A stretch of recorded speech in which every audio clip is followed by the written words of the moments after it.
Ladies and gentlemen, welcome to the I Love Frank White podcast. I'm here with my co-host, Kayla Cat. What's up? It's Kayla Cat. Hey, I like that. That was smooth. So today we have an interesting subject. Today we're going to talk about retaliation. So without further ado, let's get right into the subject. Kayla Cat is going to go first. I am. I want you to tell me about a time that you experienced in your younger years with retaliation. My first memory of retaliation, and this is like, I think one of the defining moments of my personality. It's what made me like the Kayla Cat that I am today. Heard that. So my aunt was engaged to a man named William, and he gave me $10 to do all these chores. And I was like 9 years old, and this $10 was like, $10. And at school, they had these things. They would, after lunch, they would have a person who sold candy, and of course, everything was like 25 cents, 50 cents for this sucker, $1 for like this big candy bar, that kind of thing. So, I didn't really have a whole lot of friends, but these girls had kind of started to gravitate towards me, and I guess I wanted to buy their friendship. I guess not really want to buy their friendship, but I had the money, and I kind of felt like, these are my friends now, and if I have $10, I'm going to spend, 50 cents is nothing, 30 cents is nothing, Loyalty yeah, right I want to take care of my crew. Heard that. And my $10 didn't last that long. Oh, no. Between, the few girls that it was, and I remember when they asked me in class, hey, what do we want to buy at, at lunch date? I'm like, well, I don't have any money. You guys have any money? And they're like, oh, we don't have any either. We thought you were balling. Oh, wow. So I'm like, oh, I guess we're not having anything. Just because you held them down one time. Yeah, right. I mean, a few times, actually. Yeah. It was $10. Oh, shit. I'll talk about it. Yeah, right? You was big balling. I was passing out. Hey, Kimo Sabe. Yeah, like Jesus with those fish. Wow. So it got dark. It got dark real quick. All right, so, yeah, I'm passing it out. And I told these girls that I didn't have any money that particular day. And they were like, oh, okay, that's cool. Lunchtime ends. I cannot find them. Whoa. There's nowhere to be found. They basically just abandoned me, So I go and I find them, and I'm like, hey, what happened? You guys just left me. And they're like, oh, you didn't have any money for snacks, did you? And I'm like, no, but what the hell did it do with us hanging out? And they were like, well, why should we hang out with you if we can't even get any snacks? What? They really said that to me. Oh, nah. So either I was just like, not a desirable friend, yeah, but or they was using you for or they just were like using me, and it didn't really matter if I was a good friend or not. So I feel like, because I still remember it, I'm 27 now, that was just one of those defining moments in your life when you really realize that you have to learn one of those hard lessons that a lot of people aren't who they say they are at all. And they want something from you. They're not just there to enjoy. Right. That was the first time I remember like feeling used. The first time in my life I felt like this is what it feels like when somebody just takes, they're around you because they want something from you. So from that point on, I always kept male friends and very few close, female. Very few female friends in general. Like they were mostly like associates, but I just kept few friends, just one or two. So even in high school, I was that person who just had that one good friend. I didn't socialize too much. I didn't hang out with a bunch of different people, and I think it really shaped my mistrust of people's intentions. To always look at people like, they could be telling the truth, they could not be telling the truth, they could be innocent, they could be guilty. Just always look at people for what they are and not what they're saying. Just more about their actions and their habits. Even though I was 9 years old, it was something I really incorporated into my life from that point on. That you just had to learn. That, I always had to be leery, and I had to make people state their intentions with me. I'm the kind of person who say, I love you, and I'm like, why? That's real. That's my first reaction. It's not like, oh my goodness, I love you too. I've been waiting for you to say that. My reaction is, please tell me like some valid reasons why I should accept what you're saying and to me. Believe it. Word. Right. Instead of just believing you for what you're saying to me right now. So that's a valid, man, that's crazy. You made me think of a story in high school. I have two stories, but I'm gonna get to the first one first. This is a little less gory than the second story. The first story I have, I remember in high school, I had just gotten to this school, right? I moved around a whole lot growing up. I think by the time I reached 9th grade, I've been at like 13 different schools. Like, we used to move all the time. Sometimes we'd be in the country for 3 months, a year, 2 years, whatever. But this one school I went to, somebody had I made friends with this group of people, and then somebody made up a story to these new friends that I had, saying that I had tried to smash one of my friend's girls, and it was completely untrue. But it was so real that everyone turned on me at the school. Wow. And I remember people were about to come physically assault me. So I took my pops' scuba diving knife, and I went to school with it tucked under my sweater, because there was no one for me to call. I didn't have no big brothers or nothing. So, and when word got around that I had the scuba diving knife around my neck, nobody ever played with me again, because they understood to what level I was ready to retaliate. And I think that looking back now, I realize that was kind of an unhealthy way to deal with the situation. But school can really make you feel alone. Yeah. You know, your parents leave you there. You're around strangers. You don't know what people's intentions are. And that was the first time that I'd ever experienced something completely out of my control happening, and people believe in it. You know, like up until that point, and I think this was like 7th or 8th grade or something. But like up until that point, like, everyone was pretty much who they said they were. You know what I'm saying? And you could figure out who you want to hang out with and whatever. But that's when I realized that public opinion can completely shift, and whoever you think is your friend can completely turn on you. Oh, yeah. You know what I'm saying? Because I just remember the energy. I remember the energy of the whole school just being like, oh, man, you're a terrible person. Da, da, da. And I was like, damn, y'all ain't even hear my side of the story or nothing? Nope. And I think the whole story stemmed from this dude who was upset that I had gotten so close to this other guy. And so he made up a story about me trying to smash his girlfriend to ruin our friendship. And because I was new to the school, it was easy to believe him. He had been at that school for a few years. So what happened with the guy? Well, I mean, I eventually confronted him, you know, for my own sake, and I forced him to admit to me that he had made it up, but no one else heard that confession, you know what I'm saying? So, and that was fine with me, because as long as I knew the truth, that was fine with me, you know? Okay. Wow. Wasn't that crazy?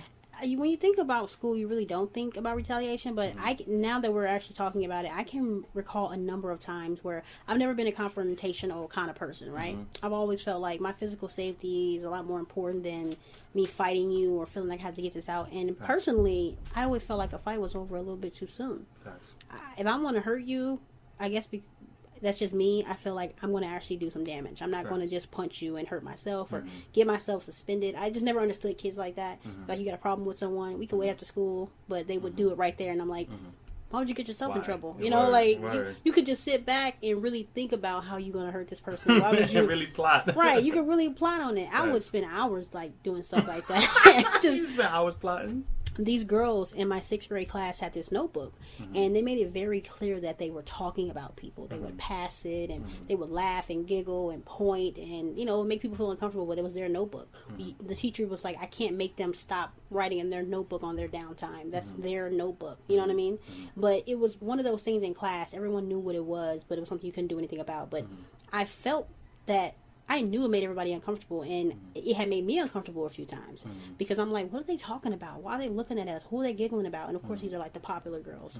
So nobody wanted to say anything to them or get on their bad side, I guess. So I wandered in after recess, not even after recess, during recess actually, and I got that notebook. I took it out of the desk. What? I took it home. That's crazy. I buried it in my stuff so that even if they started looking around, they wouldn't, you know, find out who had it. That's crazy. Yeah, I was always like real conniving like that. So even though I took something from those girls, I feel like I gave the classroom something else. Of course, at the time, I didn't think they can just grab another notebook. Well, I felt powerful as hell. Like, that's crazy. I got it. What did you do with the notebook? Oh, you know I took it home and read everything. No way. Oh, hell yeah. Are you serious? I found out a lot of secrets. Oh, my God. A lot. The popular girls were hoes. Okay. Now you're making me think of another story. Well, what did you do?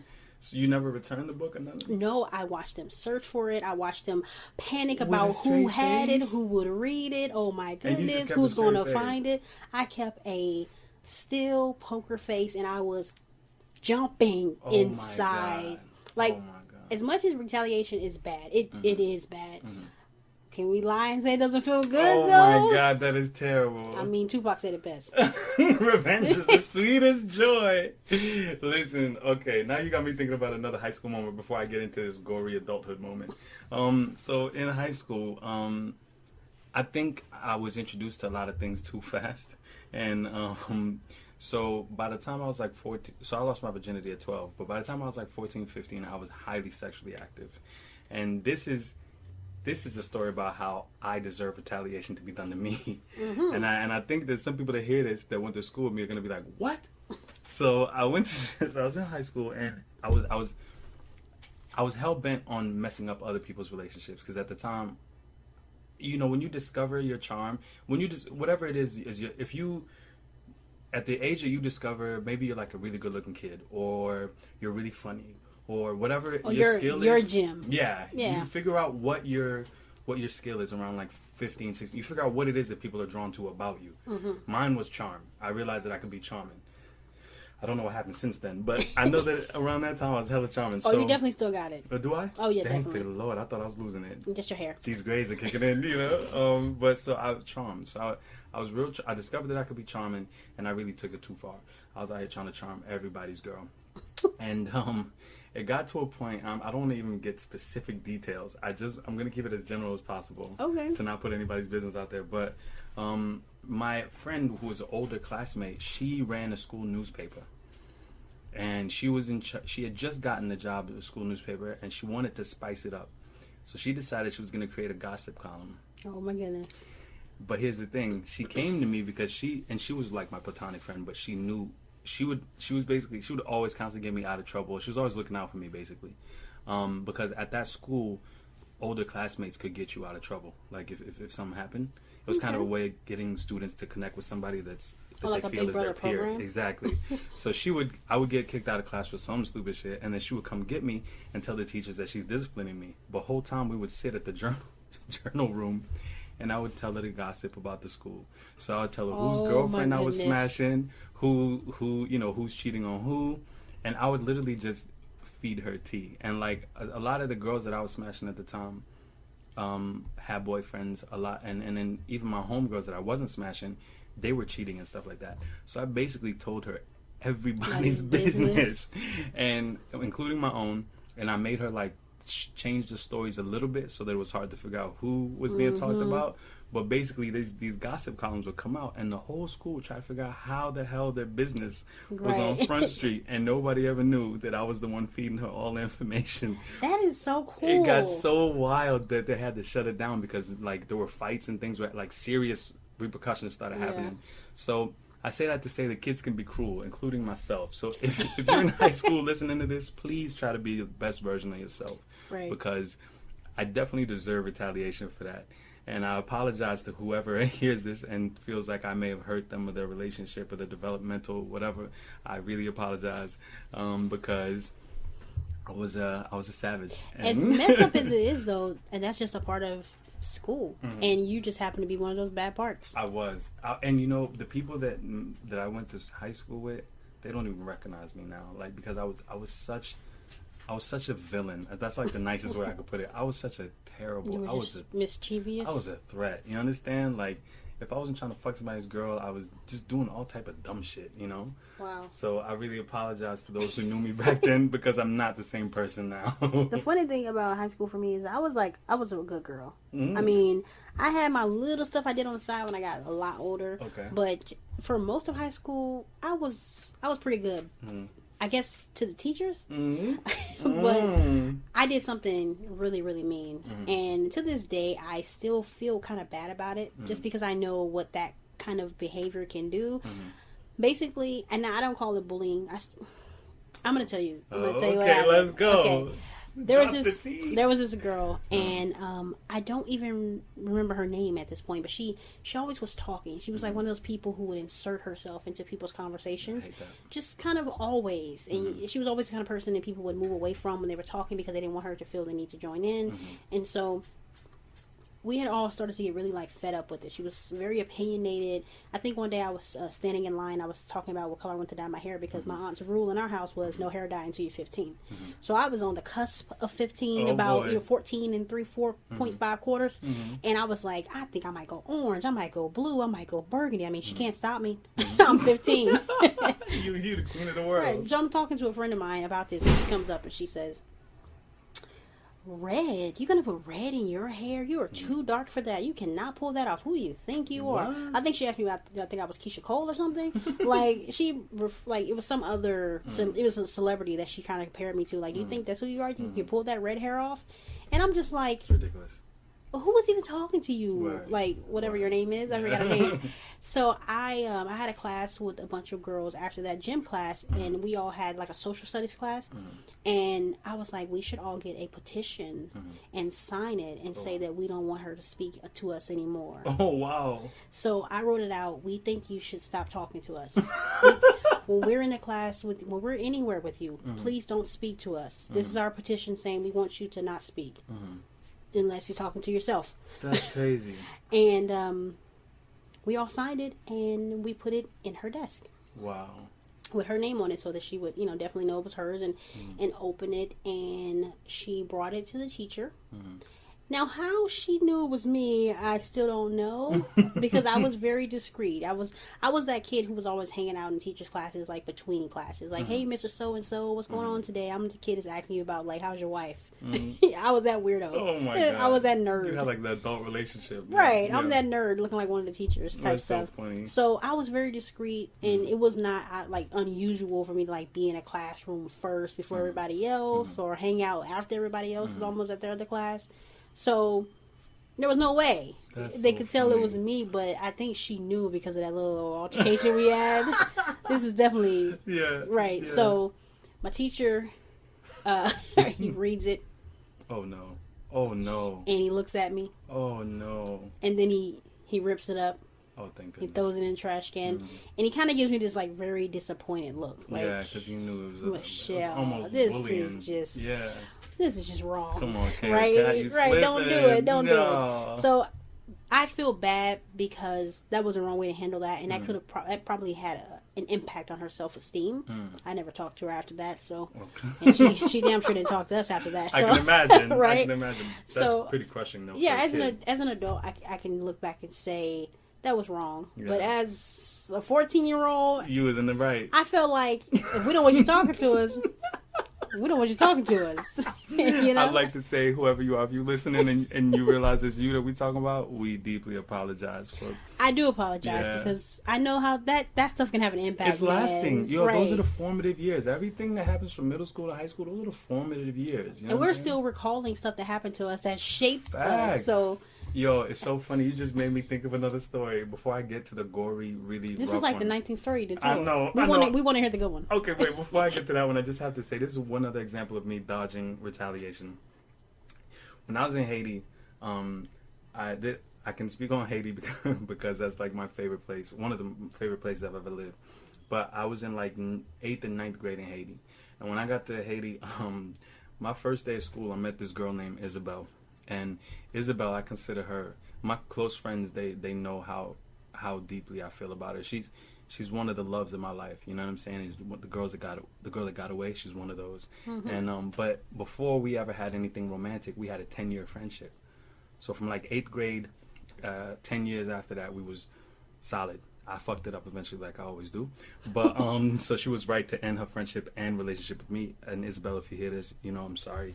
But anyway, so Isabel, again, 10 years friendship, and we eventually got into a relationship, and that failed. But at the start of everything, like my first week in school, I think it was like 8th grade, Isabel was real nice to me. You know what I'm saying? I didn't know nobody. She was real, real sweet to me. And at the end of the day, I was leaving, and I don't know what possessed me. I really don't know what possessed me, but I walked up to her, and I smacked her on the ass. Wow. I don't know why I did. To this day, I don't know why I did that. Now, she has this phenomenal ass, you know what I'm saying? But at that time, you know what I mean? Like, I don't know what possessed me to do that. I didn't know nobody at that school. She had been the nicest person to me that day, and I just smacked her on the ass. So, boom, the whole school found out about it, and her older brothers had best friends that were still attending school, all seniors, and I'm in 8th grade. These fools was about to put hands and feet on me. And Isabel, being the nice person that she is, stopped them right before they beat the living dog shit out of me. They literally surrounded me and approached me and were ready to beat me up, and she told them to not do it. Wow. So, Isabel, thank you for saving me from my ass whooping on my first day of school in Haiti. But I definitely do deserve retaliation for that because that was the dumbest shit I ever did. Or one of, because it's a lot more. Yeah, I'm sure. But, I mean, I feel like stuff like that, it happens. It's dumb. You know, you do it. Stupid. I really don't know why I did that. I've never done that before or after to somebody that I just met. The one time I did something that was just completely unfair. Mm-hmm. Now, like I said, I was always a good girl. Mm-hmm. And this is elementary school. Mm-hmm. When recess was over, somebody would open the doors from the inside, and then there's two people on the outside who hold the doors open, and then everybody goes in, and then you get to go in last because you were holding the door. So that was like a big thing. People just want to stay on the playground as long as they could. So this girl was on the outside of the door, and I was on the inside of the door because for some reason I never liked going out for recess. Like I would go out every once in a while, but I would sneak off and just like walk around the school, go to the places in the school that we don't use anymore, just like the darkest corners. I just wanted to be by myself a lot. So I was inside the school, and she was outside the door, ready to be one of the people holding the door open. So I opened the door, and instead of just walking out, I tell her, "This is my door." What? And I know how it is, so I know she must have been standing there probably the whole recess period just so she could hold that door. What? And I begin to like beat her up. What? Like I begin to assault her. You know. Did you just begin to assault her? Not really. Yo, this took a turn. Not really beat her up, but like, you know, smacking her hands and trying to get her hands off the door. Like, hey, this is my door. And you know, by the time we're like into it, one of the teachers comes over, and I completely play innocent. No. I'm the good girl, so I'm like, I don't know what happened. She started attacking me. No. And they're like, you. They're like, no, not exactly, not you. No, we know that she didn't start it because she's perfect. Oh no, this poor girl. This girl was like, she wasn't a kid who got in trouble. Mortified. Right, she wasn't a kid who got in trouble a lot, but she damn sure wasn't an angel like I was. Oh no. So when it came down to them deciding who had really started it, they decided it was her. Oh, that's so foul. Whole time you had started it. I had started because I wanted to hold that door. That's so foul. So they tell her to get in line, and you know, Michelle's gonna hold the door, and I hold it. And as she's going in with her class, she says, "After school." Oh. Well, all right. Good for her for standing up to your bullying ass. And you know what I did first thing after school? You dipped out. I got Tiffany and I got out of there. Hey, shout out to Tiffany. For those of y'all that don't know, Tiffany is Kayla Cat's sister. It's my big sister. Absolutely beautiful, beautiful woman. Salute to Tiffany. That's crazy. I was like, yeah. Now my sister would kind of walk ahead, and it was so many kids that went to our school that lived on our street. You were never going to be walking by yourself. Heard that. You know, so it was kind of like, my sister would kind of go ahead, like, I'm not waiting on you. I'm not going to wait for you to come out the classroom. Or sometimes it'd be vice versa. I'm like, you guys are socializing. I'm going home. Yeah. So my sister usually didn't walk together. But this day I found her. You were side by side. I found her. I was outside her classroom like, are you ready to go? Because I'm ready. Right, would you like to hold my hand? Would you like to hold my hand? So you motherfucker, you started the whole shit. This girl is standing by the tree where she told me to meet her. Oh no. With her, like, I'm gonna be honest with you, I don't know if that was a girl or a boy. Could have been her sister or her brother. I can't breathe. It really could have been her sister or her brother. Chill. That's OD. So the girl sees me and she sees my sister, and she kind of like motions towards her big person. So, right.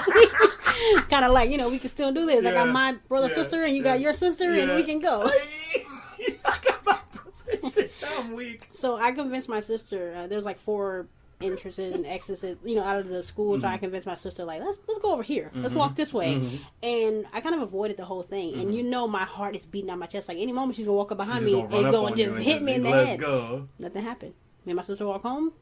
And I guess they walked home. Did you ever see her again the next day? I mean, I seen her around, but she never approached me about it again. Real talk. Yeah. Real talk. You know what she realized? She realized you were a finesser, and there's just no way around it. Not only did you finesse her to get in trouble, but you finessed out of getting into a fight. Because if she tried to swing on me in there, even in the yard, I'd have been again. Like, oh! Here we go again. You would have put on a performance. You know I would have fainted. You really ain't shit. Yeah, I'm not. Hey, I'm not. No, for that, I deserve all the retaliation.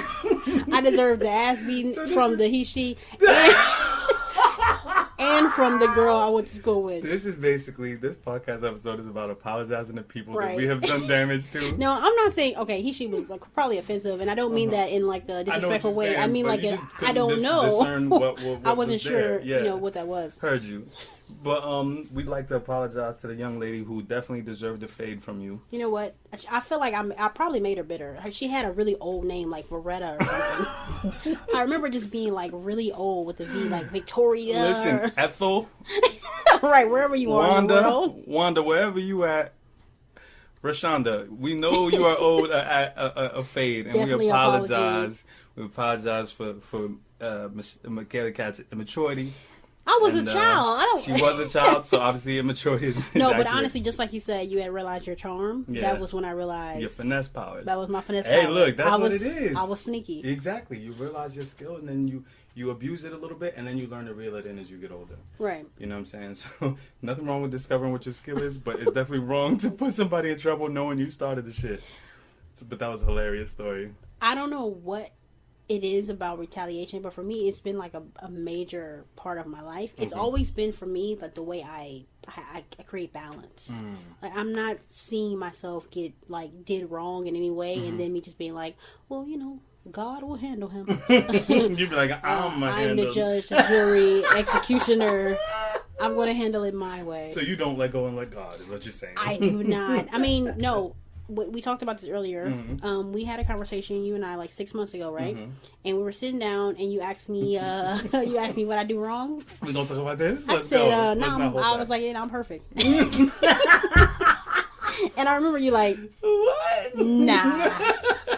That's and I funny. said, the only thing I do is send poop to people who piss me off. So we're gonna talk about that. Let's talk about it. I think we should. Okay. Well, here we go. So you wanted to send feces to somebody that pissed you off. These are not my feces. Let's clarify. Let's be clear. Let's back it up. Let's be clear. There is a website. Are we gonna shout them out right now? I think we should. Let's get it. They provide a great service.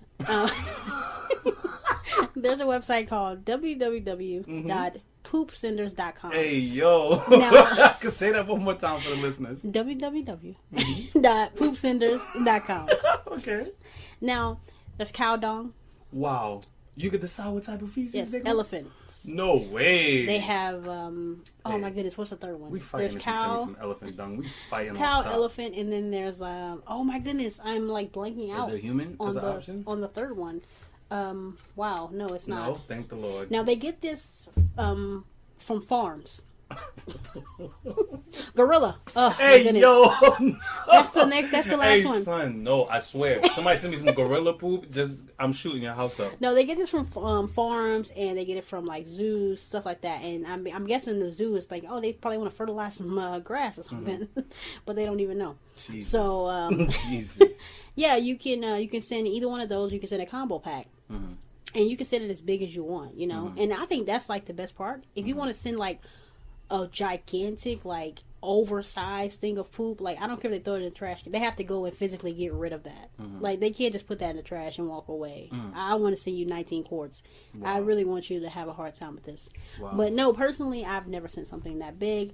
But in my adult life, I'm not even gonna lie. When I discovered, I couldn't even tell you how I discovered these people. Wow. I don't even remember. But people have made me mad, on the job, at home, maybe even in a relationship or two. And that has been one of the ways I have retaliated. Like honestly, the look on their face when they open that box of poop is... Wait, so you have actually sent somebody one? I actually have. Was it gorilla poop? Now, this particular poop? Time, I didn't have a lot of money. And... What you had enough? I said the cheapest one. Which was? This is the cow dung. Which I feel like that's the cheapest one because it's probably the easiest to obtain. And we talking about retaliation. I feel like this is at the top of the chart here. I respect you so much for being honest, but I can't believe you really did that though. That's crazy. Tell me why it's crazy. It's OD. Like feces. People is such slash really each other's tires. Listen, I'm not gonna judge you because you just judged me. I'm not gonna judge you because it's like, I just can't believe that's like, it blows my mind. I'm not gonna judge you, you know what I'm saying? But I just feel like that's a wild thing to do, son. You really sent somebody. I feel like people only judge right after they say, I'm not going to judge you. I'm looking at your eyes right now. I'm judging the shit out of you, man. Like, that's crazy. And you send feces to somebody. That's crazy. You know what? But you're right. It is crazy. People do be slashing tires and doing all putting type sugar of, in gas tanks, Snickers in the like. This is the last story I'm gonna tell before I tell my ultimate gory retaliation story. As an adult, recently I was in a relationship. I was in a relationship as an adult, and someone who had a history with the person that I was dating got a little aggressive with the woman that I loved. You know, so I packed all my dirty clothes that I was ready to throw away, and I booked a hotel room in the neighborhood, and I was ready to physically do serious damage on another fellow adult. And I'm glad I didn't go to that place, because I've gone way further in my past.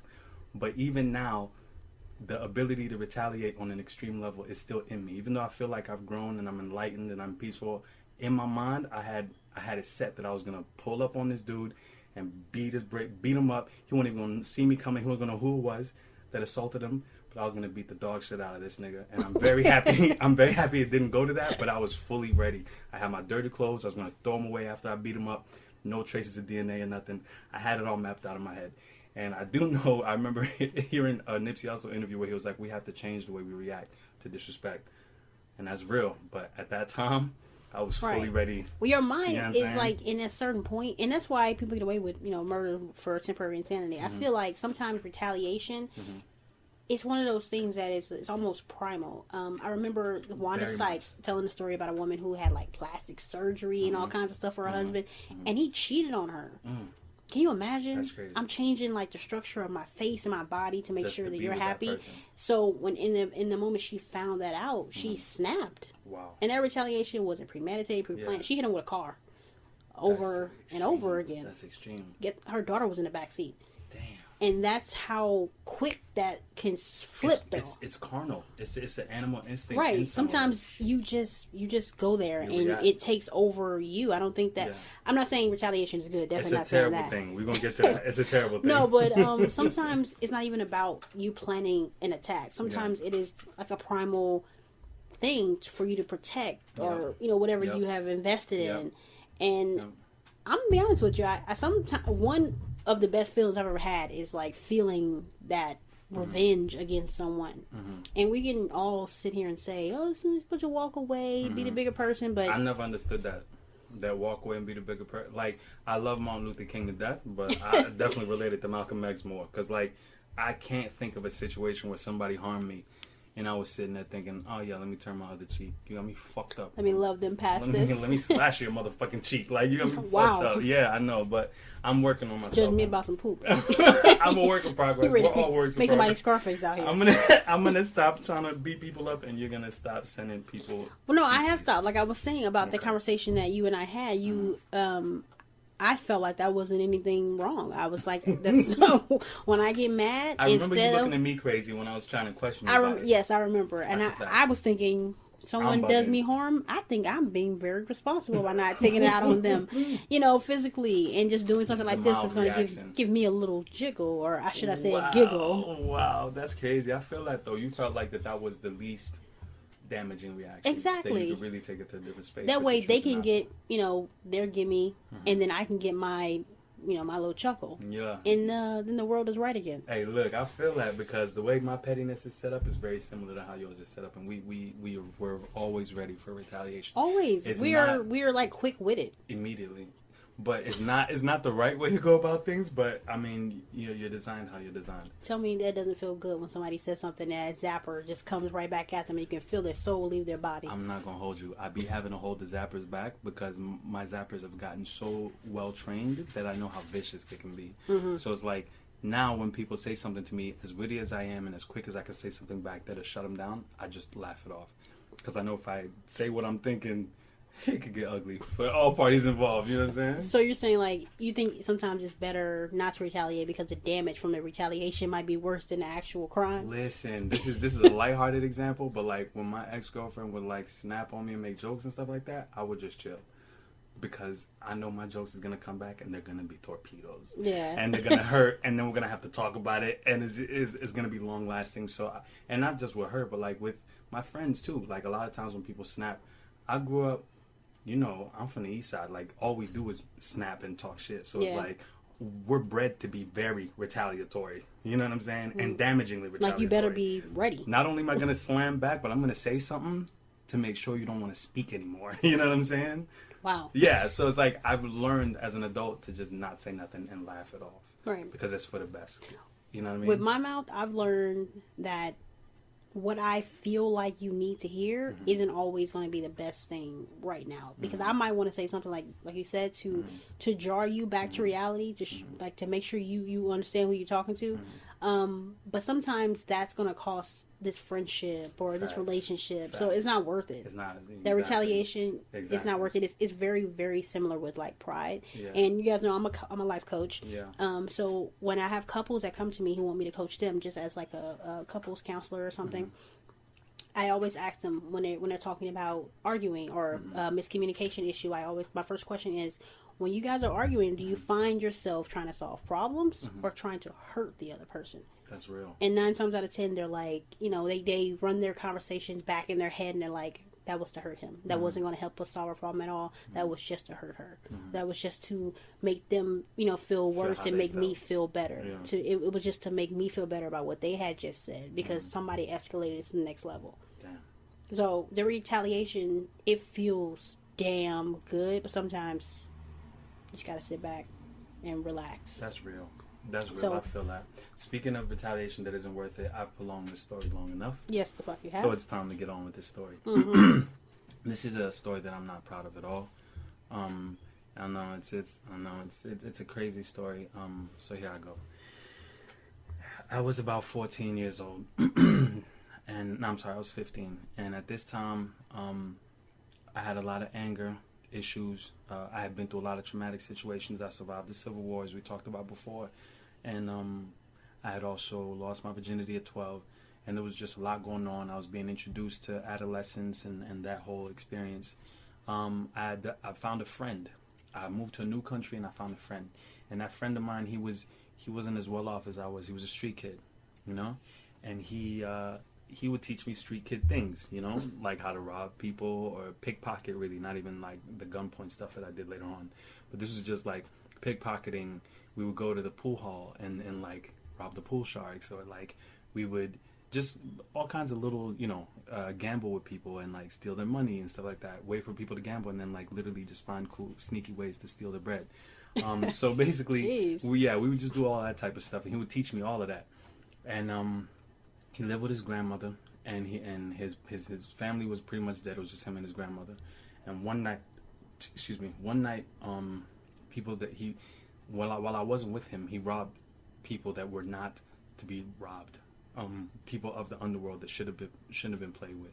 And those people ran up in his crib, and there were 2 rooms in his crib, and they thought they were going into his room, but they shot his grandmother. So after they shot his grandmother and realized it wasn't him, they then went to his room and killed him. And when I found out about it, my friends told me that his grandmother was in a hospital. So I went to go see her, and she told me it was my fault that all of this happened. And I was like, how can it be my fault? I wasn't even with him when he messed with these dudes, and he knew not to mess with these dudes. And she was like, yeah, you taught him everything he knows. The problem is that like grandparents and parents see their kid through their own eyes, right? So if they believe their kid is a good kid, that's what they believe. It don't matter what the actual reality is. You know what I'm saying? So boom. So as she's down in the hospital, she's telling me it's my fault. And at this time, I was heavily angry. I was smoking a lot of weed. I was just really in a bad space in my life. And one of the dudes I bought weed from, actually this was a dude I never bought weed from, but he just happened to be around. He sold me a blunt laced with angel dust in it. Wow. And so I smoked it and got really messed up. For like a few days, I was messed up. I ended up having a friend of mine had a father who was a military dude, so I had him steal his father's gun and give it to me. I went and located these dudes that killed my man's grandmother and my boy. And when I was led to where these dudes were, I pulled up on them and I shot at them, you know. Again, I was 15 years old. I shot at both these dudes, and then I dipped off. I didn't wait to see what happened, what was going on with them. I just left. And I remember running home to my father and explaining to him what happened, just explaining the bare minimum, you know what I'm saying? And my father was like, man, like, my kid is, like, so far gone. Like, he didn't realize, you know, because we were a middle-class family, like, things appeared normal on the outside. He didn't realize how deep I'd gotten into the street life and all this stuff, and just, like, the angel dust and everything. And so, I remember my father being like, all right, like, I got to get my kid up out of here. We left that country because of that. I mean, he made up a whole story as to why we left that country, but the real reason we left that country is because of all that craziness. And I went and got therapy, and that's when I really committed to therapy and like, learned how to deal with my anger issues and deal with the drug use and all that stuff. And I can honestly say that in my heart, I felt like the retaliation was the right thing to do. But I also know that it was the wrong thing to do. Shooting at people is never the answer. Regardless of who they shot, regardless of whatever's going on, that's never the answer. I don't know whatever happened to those dudes. You know what I'm saying? Like, and this was years ago. And I assume nothing happened because there was never no retaliation. You think you missed? I'd like to hope I did. Or hopefully I just did enough damage that, like, you know, they recovered, you know, and learned not to play with people. But going that far into retaliation and those actions is two things I realized. One is that, like, it takes a different toll on your body. It takes an unhealthy toll on your body, and there's no reason to ever get to that space. It is completely immoral to shoot at people. It is wrong to do drugs. It is wrong to do heavy drugs like angel dust and things like that. It's wrong to feel justified in seeking justice and taking justice in your own hands. And a lot of people aren't prepared to go that length. And when you find yourself prepared to go that length, you realize that, like, it's not worth it. Like, to this day, I don't sleep well because of certain things like that. You know what I'm saying? It lives with you forever. So, like, when I see people glorifying that lifestyle and the thuggery and all that, I'm just like, if you understood the pain that comes with that, if you understood, like, the desperation, if you understood the sacrifices, if you understood, like, just how not worth it is, you would never be. When people meet me and they're like, yo, you're not street, you're not a thug dude, I'm happy, because that, I don't want no affiliation to that. Like, I've been there. I know just how not worth it is. You can lose everything in the blink of an eye. And all the people that tell you that, oh, this is street cred, this is good, this is, you a gangster now, none of those people will be there when you're sitting in the jail cell. It always amazes me that there are still people who subscribe to that kind of lifestyle. It's terrible. Like, all the programs, all the social media, all the inspiration, all the black love that we've been pouring on each other lately, like, it don't matter. It still amazes me that people are still seeing that as, like, their only option. As like, the ultimate. There really has to be, and honestly, I think it is just an environmental thing, because even if you're surrounded by knowledge, you can have a library that you walk past every day to go to, you know, the liquor store or the corner or whatever you're going to do. Like, it really doesn't matter. You really just have to want it, I guess. Yeah. It doesn't matter what's out there if you've already convinced yourself that this is it for you. Seek better for yourself. Always seek better. And when I was younger, growing up, I realized, like, I chose the wrong heroes. Dudes, you know what I'm saying? I looked up to the wrong people. People that, like, glorified. Murder. Definitely not. Not people like, I mean, God bless them and all that, but not people like that. But just the people that I looked up to were people, you know, that would have glorified that kind of behavior, that would have glorified those things. And I realize as an adult now that there's nothing hip about that. There's nothing cool about that. What's cool is getting a job and making a livable wage and taking care of the people you love and pursuing your passions. And this is what's cool to me. This is what's gangster to me. It's not gangster to be running around with a gun. It's not gangster to be shooting. None of that stuff is cool. And I feel like, I just hope that the next generation grows up realizing that, and that they realize that, like, the momentary satisfaction you may feel from retaliating will not equate to the lifetime of pain and loss that you will feel. You know what I'm saying? And those behaviors and those instincts are always going to be in me, but I work every day to get rid of that.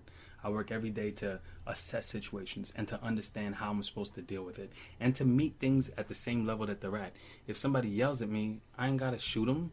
somebody yells at Wow. me, I could just yell back. You know what I'm saying? Like, It's funny because that sounds crazy to me, but that's really how people do it. And I'm It's- from St. Louis, where you can get shot over a bag of chips. You know that. You know that's I a know that reality it for can a go lot of so people. fast. And you can lose everything. That's the thing that they don't talk about. When people be like, "Oh, gangsters this, gangsters that," you don't talk about how much you lose trying to live that life. You can lose everything.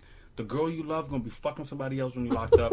Your kids are gonna call somebody else dad. Daddy, right. Like, your family not gonna come see you. People gonna call you every now and again. Everybody's gonna live their life and forget about you. So that gangster shit is completely useless. The corporate world is ruthless and it has its own problems. But at the very least, you can build a life around it. And I encourage anybody who's involved in the street life and all that to get past that, move forward. The new gangster is educated. The new gangster is financial freedom. The new gangster is starting a business. You know what I'm saying? Like, that's gangster. All that other shit is completely, utterly pointless. You know? And like, speaking on retaliation, when it comes to just like that lifestyle, I feel like you will be happier in general. Way happier. Like, when you're trying to retaliate against people, you don't realize it because you're so consumed with it. You're consumed with getting even. So you forget to live, to be happy, to smile. And ever since I had that conversation with you when you asked me to stop getting even with people, I remember how crazy you sounded to me. Like, who is this guy? And why does he think that me sending people poop is bad? Like, I remember like feeling like that was a crazy way to live. Yeah. To not like to not get what's yours or Yeah. not get that satisfaction. But ever since I've basically tried it, I've been happier for it. And if everybody happier. tries to rile me up or get me upset, I'm just like, It's not worth it. I'm still smiling. It's not worth it. I'm still smiling. You understand? Like, I'm not about to be, and you're not about to take my energy or even my time. At all. It's going to take to get on www.sendyousomepoop.com. Right. No, but listen, time and energy. You said two very important things. It takes time away from something that you could be doing that's valuable, and it takes energy. Your energy, as you get older, you realize how important It's it is precious. to preserve your energy. It really is. It's so priceless. Like, and it's okay to just step away from things. And I wish somebody would have told me that when I was younger, because unfortunately I grew up around people that were like, you got to meet every single challenge with a challenge. You got to face somebody step on your shoe, you better run over their foot. Like, it's Wow. just like, come on, like that's detrimental. It's You know weird what I'm because saying? I'm understanding you more now. But I'm saying, like, that's and don't get it twisted. You will feel times that you're sacrificing for nothing. Like, I can't tell you how many times someone has done something to me and I've thought in my head, man, the old me would have never let this slide. The old me would have, you know what I'm saying? That's exactly how I've been You feeling feel lately. tried. You feel I feel tried. like they don't even know. You don't, and You that's, don't even that's the know. thing. That's what I try to tell people. The calmest motherfucker, that's the motherfucker that's letting you live. Right, Because that's if the they, one you don't if wanna you play don't with. want to play with them, because if they really get at you the way they want to get at you, it's over for you. It's Right. good night for you. Recently, like, I've had people take this newfound kindness. I don't really say newfound. I've been kind a long time, but Take it for granted.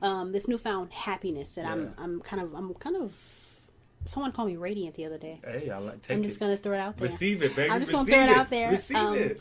My cheeks was glowing, but Talk about it. Talk about I it. noticed that people were starting to take that happiness that I'm always seem to have. It's like some sort of like weakness. Like, I won't, go there Won't defend turn up myself. on these motherfuckers? Right. Like, I Okay. won't go back to St. Louis on them. You were. Yo, But- every now and again, your St. Louis seeps out, and I be loving it. But I respect you for keeping it to a Right, minimum. but it really is an art form Facts. to like own your emotions, Facts. to feel them Yeah. and let them have their place, Yeah. but to also have that discussion with yourself when it comes to like how if something's going to be worth it or not. Yes, always. There's Always. energy leeches out there, Yes. and they will bait you. They're unhappy with their own lives. They will bait you. So they just want to you to pull be you miserable. in That's a fact. to make you want to retaliate against them. But the best retaliation, Silence. keep it moving. That's it. Protect What your energy. Beyonce say? Hey. Best revenge is your paper. Like, Hey. the That's best the realest revenge, shit. the That's best the realest revenge shit. on somebody It's who's your trying. success. It's just right to Yeah. be successful Absolutely. because they won't. What they gonna say? Listen, that's the real Hey, people shit. gonna talk whether they're doing bad or good. Listen, and all they're gonna do is talk about how they used to know you. Exactly. You understand? Really though. You can be doing Really, the worst. though. People will enjoy talking about you. You That's can a do the fact. best. People will enjoy acting They like won't they talk. knew you when you had nothing. That's a fact. People are going to talk like whenever. That's a fact. They're gonna keep talking. They're That's a gonna keep fact. trying to bait you in. But I would just say, focus on your happiness. Focus on yourself and your You and will your health. radiate from within. That's it. Success is the best revenge. Success. And success, however you define success. Exactly. Yeah. I think my success, this is how I see my success. A gigantic blue house with a fireplace in every room. Talk about it. With a dog house on the porch. Oh, I like that. Homestead. I like that. Breakfast from my yard. I love that. That's me. I love that. That's what I want. I want space. That. Yeah. And I want homegrown food. I love that. You know what? While we talking about success, I want a family. Ideally, I'm gonna get back the family I almost had, but in the end, I want family. You know what I'm saying? I want family, and you know what? Hold on. I'm gonna record this so that I remember exactly what I said is what I want as success. I don't already want to recorded, forget Frank. this. Yeah, but I'm gonna tape it so I remember. All right, success for me. Hopefully, I get back the family I almost had. But if that doesn't happen, I start a new family, and it's me, my beautiful wife, our kids, and I'm making music in a house that I can step away from making music. I can go do a movie or two, but my family is there, and we are all living happily ever after. That is happiness for me. It ain't the club. It ain't running around chasing women. It ain't alcohol. It ain't drugs. It's a beautiful family and a space to create. That's success, and I'm chasing that. You heard? That sounds like some bullshit to me. No, that sounds beautiful. And I just got to that place in my life where I can actually say success looks different for all of us. It's a fact. It really Everybody is. got to define it for None themselves. of us asked to be here, and we're all just trying to figure it out. That's a fact. We're really just trying to figure this out. So That's a fact. when it comes to retaliation, it's simply not worth it. Don't do it. It's just not. It's unhealthy, and we got to stay focused on being healthy. You understand? Right. So on that note, we're gonna add this song at the end of the Takers.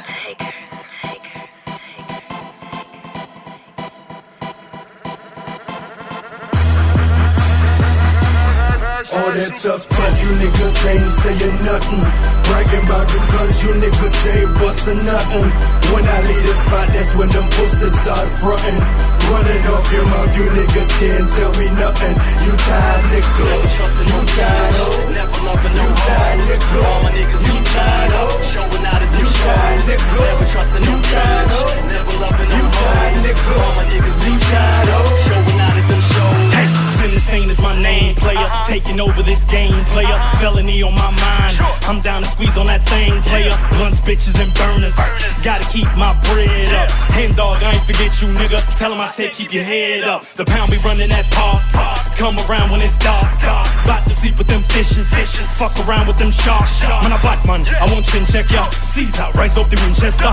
Dirty gun, you got dirty ways. Me and Reap gon' piss on your dirty grave. Play it cool, nigga, just behave. It's your lucky day. Shine so bright, bitch, get out my life. Me and Teardrop, we rhyme all night. 1-5 game doing crime all night. Need a pretty chinny girl that can whine all night. Fuck all day, cause I grind all night. My time to shine, give me the crown. Tough talk, you niggas ain't saying nothing. Bragging about them guns, you niggas ain't bustin' nothing. When I leave the spot, that's when them pussies start frontin'. Running off your mouth, you niggas can't tell me nothing. You tired, nigga. You tired, ho. You tired, nigga. You tired, ho. You tired, nigga. You tired, ho. You tired, nigga. You tired, ho. Hungry little nigga, I ain't asking you to feed me though. J's on my feet, I hit the motherfucking streets and go crazy with the pack. P80 on my back, that's the Ruger for you foolers. See the jeweler and go stupid. Flying down your ass in something black looking foolish. 40 on the dash, bad bitch with the ass. Burner by my seat, eyes on my enemies. I let that bitch go with any nigga think it's sweet. If it's beef, I cook it. Lifestyle cook it. Bad bitch hook it. When I'm done, she's booking. Teed up since the fetus. Damn, the game need us. Free my nigga dog while I'm screaming fuck the law. All that tough talk, you niggas ain't saying nothing. Bragging about them guns, you niggas ain't bustin' nothing. When I leave the spot, that's when them pussies start frontin'.